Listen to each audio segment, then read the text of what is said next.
Bonjour, et bienvenue dans cette nouvelle vidéo. Nous allons voir aujourd'hui la lecture des résultats à l'état initial dans le logiciel Bati Audit.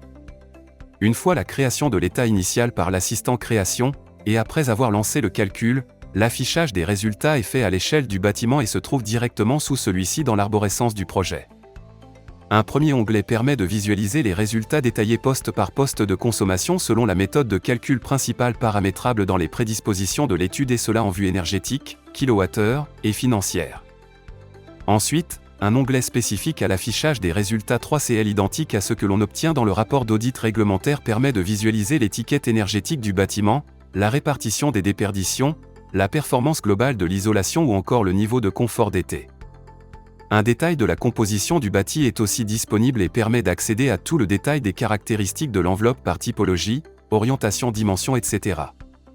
C'est dans cet affichage que l'on peut vérifier les valeurs UBAT et UBAT base, mais aussi les déperditions totales, enveloppe et ventilation, afin d'obtenir une estimation de la puissance chauffage à installer selon la EN 12831.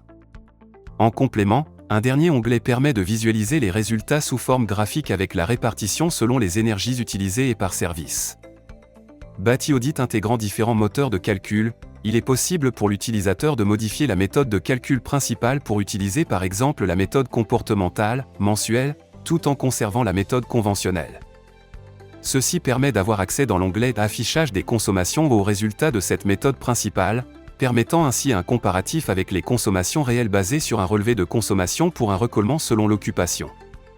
Des paramètres sont désormais accessibles dans l'arborescence du projet et concentrés dans la zone afin de faire évoluer les consommations et caler au plus juste l'état initial du bâtiment.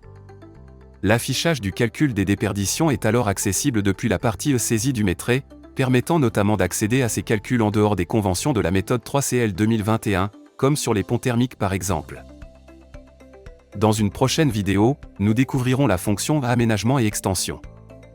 Pour en savoir plus et acquérir des compétences approfondies sur les logiciels, n'hésitez pas à consulter notre catalogue de formation en vous rendant sur notre site internet ou en nous contactant par mail ou par téléphone. Nous vous remercions d'avoir regardé cette vidéo, à bientôt.